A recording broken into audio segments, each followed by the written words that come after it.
Olá, seja bem-vindo. Hoje nós vamos começar a nossa sequência de aulas sobre o livro 12 Regras para a Vida, de Jordan Peterson. Inclusive, essa versão que está aqui na minha mão é uma versão em inglês, que é a versão que eu estou lendo, e a versão em português é essa daqui, da Alta Books, 12 Regras para a Vida. Muito bem, vamos para a vinheta aí e a gente já começa.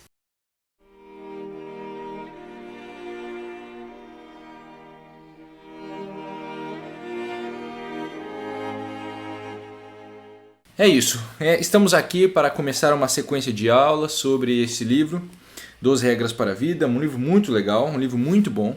E eu estou aqui fazendo a leitura capítulo a capítulo para trazer em cada um dos vídeos aqui. Então cada vídeo vai ser referente a um dos capítulos.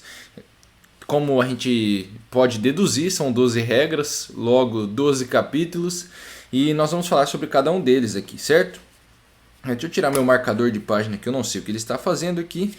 Vou começar do começo aqui desse livro, então eu espero com essa sequência de aulas aqui te ajudar a compreender o livro, te ajudar a entender melhor o que tem aqui dentro e quem sabe assim usar ele de uma maneira ainda mais eficaz na sua vida. Jordan Peterson, ele conta que esse livro surge, tem uma longa e uma curta história, ele fala assim no começo. A gente vai contar essa parte que eu acho bem interessante, que é como que surgiu essa ideia dessa lista de regras para a vida. Ele disse que ficava lá numa rede social que se chama Quora. Essa é uma rede social de perguntas e respostas, é meio que tipo um Yahoo Respostas da vida, assim. Então alguém manda uma pergunta e qualquer um pode responder. E aí quando você responde essa pergunta, as pessoas podem votar na sua resposta, se ela foi boa, se ela não foi. E certo dia, disse ele que chegou a determinada pergunta, né? Vamos pegar aqui pra gente, na abertura do livro aqui que ele coloca, né? Diz que chegou a seguinte pergunta. A pergunta era: quais são as coisas mais valiosas que todo mundo deveria saber? E daí o Jordan Peterson escreveu uma lista de regras ou máximas, algumas muito sérias e outras que eram mais uma brincadeira, que era uma zoeira ali dele. Então, por exemplo, ele fala, olha, seja grato pelas coisas apesar do seu sofrimento. Não faça coisas que você odeia. Não esconda coisas na fumaça, né? Então, na névoa. Então, assim, ele escreveu lá algumas regras e o pessoal gostou muito. Disse que essa resposta foi surpreendente, muito compartilhada. Então, isso bombou lá e ele falou, caramba. Aí surgiu a ideia ali, né? Depois chegaram para ele com a ideia de criar um livro, de escrever um livro. Ele já tinha escrito um outro livro que se chama Maps of Meaning, né, que seria mapas do significado. Eu procurei esse livro para comprar, ainda não consegui achar ele. Na verdade eu achei, mas absurdamente caro, porque é um livro que não sei se não produz mais, só tem em inglês, é um livro mais difícil de achar também. Então, ele já tinha escrito esse livro, um livro bem profundo, ele que já tinha se aprofundado em muitas coisas da psicologia humana. E aí, no 12 Regras para a Vida, como bem diz aqui o nosso subtítulo do livro, né? Aqui embaixo, deixa eu pegar o em português aqui, ó. Aqui embaixo você encontra o subtítulo, tá lá, um antídoto para o caos. Então, um antídoto para o caos.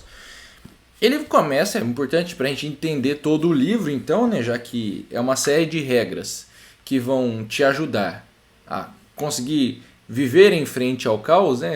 Vão te dar um antídoto para o caos. É importantíssimo que nós entendamos o que ele quer dizer com ordem e caos. E ele explica isso aqui na abertura do livro. Ele diz o seguinte, olha, ordem é onde as pessoas ao seu redor agem de acordo com normas sociais bem compreendidas e continuam então previsíveis e cooperativas. Então é isso, ó. Ordem é quando as coisas elas são previsíveis e as pessoas cooperam. Então existe uma série de normas, essas normas são bem compreendidas, logo a ordem, porque você consegue prever o que vai acontecer.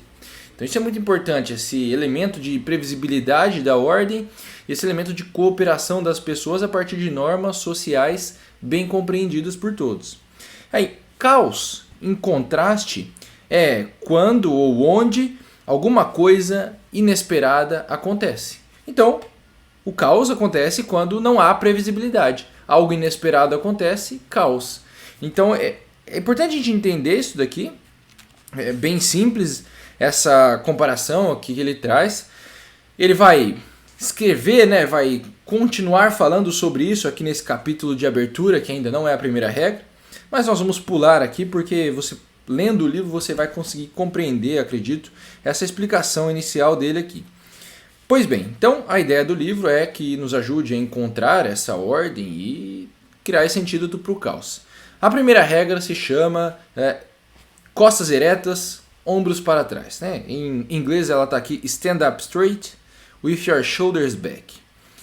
Essa é uma regra de postura física, certo? Então, bem interessante, existe uma palestra da Amy Cuddy, que é um TED Talk, né? Então, o que é um TED Talk? É aquelas palestrinhas de 18 minutos que acontecem.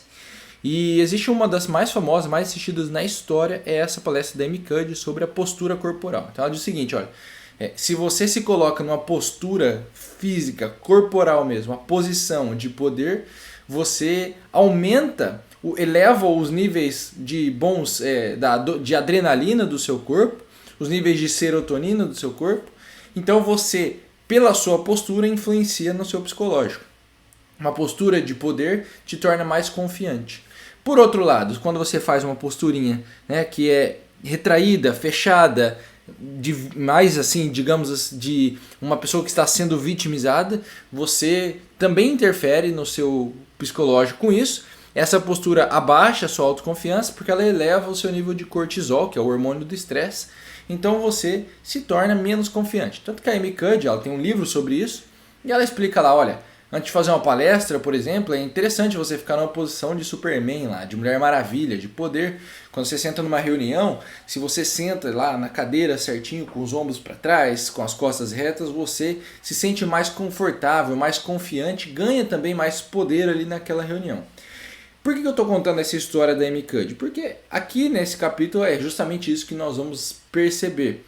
É justamente sobre isso que ele vai falar. Esse é o grande centro do capítulo. A regra é clara, né? Costas eretas e ombros para trás. Não é um sentido figurado apenas, ele vai falar no sentido figurado também, mas é no sentido literal. Você deve se manter a sua postura dessa forma. Então ele começa contando a história ali dos... Primeiro ele conta de pássaros e depois ele vai contar das lagostas. Então ele diz que quando ele era criança, ele construiu uma casinha para o pássaro lá na árvore, na frente da casa dele, com o pai dele. Eles ficaram esperando um passarinho vir ali e colocar o ninho dele nessa casinha. E aí um passarinho vem e coloca o ninho de fato. O que acontece? Esse passarinho, ele domina aquele território a partir daquele momento que ele construiu o ninho dele. Então, a qualquer sinal de outro pássaro que chegava, esse pássaro se tornava extremamente agressivo, porque ele estava defendendo o seu território. Então, ele mostra esse evento do pássaro para dizer, olha, há uma grande importância de domínio territorial e hierárquica no mundo desse pássaro ali. Mas essa estrutura organizacional da sociedade desse pássaro, ela é muito parecida também com a da lagosta. Então ele fala assim, as lagostas, elas precisam encontrar um território que ao mesmo tempo ele seja bem protegido, então elas fiquem protegidas do tempo, de outros animais, dos predadores, e seja próximo ali também de uma fonte de alimento. Então, as lagostas elas vão vagando por aí procurando por esse bom território. Acontece o seguinte, se duas lagostas encontram esse bom território, elas vão disputar por ele. E aí, ele diz, olha, existe essa disputa que vai acontecer entre as lagostas, né? A gente não vai entrar em detalhes aqui no vídeo, você vai encontrar isso no livro, ela pode seguir alguns níveis.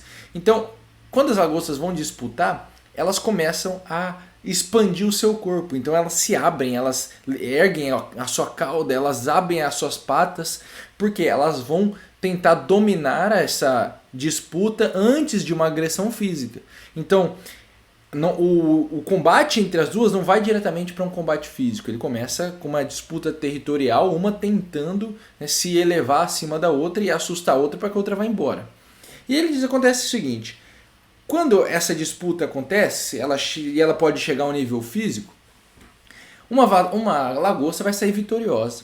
E essa lagosta que sai vitoriosa, ela tem uma produção neuroquímica do hormônio da serotonina. Então ele diz assim, olha, quando ela ganha, ela vai aumentar ali a produção de serotonina, que é um hormônio, a gente vai chamar aqui nesse vídeo de hormônio da vitória. Quando ela perde, ela aumenta a produção do hormônio da octopamina, que a gente vai chamar aqui de hormônio da derrota, certo? Então, para fins didáticos aqui do vídeo. Então, quando uma lagosta ganha, ela produz esse hormônio. O que acontece? Com esse hormônio da vitória, ela aumenta a sua autoconfiança. Ela fica mais confiante. Então, ela se sente mais poderosa. Portanto, ela se comporta de uma maneira mais confiante, ou seja, ela é uma lagosta que andaria, digamos assim, com os seus ombros para trás, as suas costas eretas. E isso interfere inclusive na hora do próximo combate. Porque por ela ter níveis elevados de produção desse hormônio da vitória, no próximo combate, que ela entra mais confiante, ela também é mais ágil, ela tem melhores reflexos nesse outro combate. Então ela tem mais chances de ganhar o próximo combate por ter ganhado o anterior. Por outro lado, a lagosta que perdeu, ela aumenta essa produção de octopamina, o hormônio da derrota, que a gente vai chamar aqui, e isso faz com que ela se comporte como uma derrotada, seja vista pelas outras lagostas como uma derrotada, e se ela entrar em um próximo combate, que ela vai tentar, coisa que ela vai tentar evitar, mas se ela entrar no próximo combate, ela entra com menos reflexos, ela entra mais fraca, ela demora, ela tem mais chance de perder nesse próximo combate. Então ele mostra que inicia-se um ciclo. Há um ciclo vitorioso e há um ciclo da derrota. E quanto mais uma lagosta ganha, mais chances ela tem de ganhar. Quanto mais uma lagosta perde, mais chances ela tem de perder. E isso vai estabelecendo essas lagostas numa posição hierárquica dentro dessa sociedade da lagosta, digamos assim. E ele diz, olha, isso é muito parecido com o que acontece com os seres humanos. Um ser humano, quanto mais ele vence, mais ele se sente confiante, mais ele tende a vencer, até porque as outras pessoas o enxergam melhor. Elas olham, olha, aquele cara é um cara vencedor, né? Aquela mulher é uma mulher vencedora, então vou me aproximar dessa pessoa. E aí o que ele vai apresentar ao longo do capítulo, portanto, né, que é o que eu quero deixar para a sua leitura, acredito que essa compreensão aqui já vai ser suficiente para te ajudar, é que você pode se aproveitar, utilizar disso para que você eleve, a partir da sua postura corporal, o seu nível de confiança e consiga dar a volta por cima, se por acaso não, porque todo mundo vai passar pelas derrotas, mas sempre que quando você passar por derrotas, é possível você fazer algo a respeito e vencer esse momento de derrota. Então, olha, a lagosta lá, aparentemente, ela tende a entrar nesse ciclo onde se ela tem uma derrota, ela vai só decaindo na posição hierárquica ali no mundo das lagostas e ela vai ficando cada vez mais derrotada. Quer dizer, ela tem acesso a um território pior, ela tem acesso a menos fonte de alimento e ela é menos atraente para as outras lagostas. Então, diz, não é bom que a gente fique nessa posição, nós seres humanos. Não. Ele diz, se você fica lá embaixo, na hierarquia, numa posição muito inferior, você vai ter mais risco de vida, você vai ter menos acesso a coisas boas, você vai ter menos atratividade às outras pessoas. Então é importante que você consiga, que nós consigamos dar a volta por cima, vencer as nossas derrotas, porque senão a gente vai entrar nesse mesmo ciclo da lagosta. E é isso que ele vai nos ensinar aqui no livro. Então ele diz o seguinte, olha, você ficar com os ombros para trás e as costas eretas é aceitar a terrível responsabilidade da vida com os olhos bem abertos. Isso significa decidir voluntariamente transformar o caos do potencial na realidade de ordem habitável. Estou tentando traduzir aqui enquanto eu leio, tá? Então, olha, isso significa que você vai, ao você colocar se posicionar com as costas eretas, os ombros para trás, e ele fala não só fisicamente, né, que eu disse no começo do vídeo, isso daqui é uma dica física, né, o que ele fala para você fazer fisicamente, mas ele também fala metafisicamente fazer isso. Então, tem aqui nessa página 27 dessa minha versão em inglês, ele fala o seguinte, olha, standing up, né, então se levantar fisicamente também implica e invoca e demanda você se levantar metafisicamente. Então, quando você faz isso, quando você se posiciona dessa maneira, ou seja, você ergue a cabeça, não é? A gente usa essa expressão, quando você ergue a cabeça, você enfrenta a vida muito melhor. Você enfrenta a vida com mais força, com mais chances, inclusive, de vencer por fazer isso. Então, nós não precisamos ficar numa posição de derrotados quando a derrota nos atinge. Nós podemos seguir essa primeira regra, que é erguer a cabeça, que é erguer as costas, deixá-las eretas, colocar os ombros para trás e encarar a terrível responsabilidade da vida de cabeça erguida para então ter chances e vencer e lutar contra os próximos desafios que virão.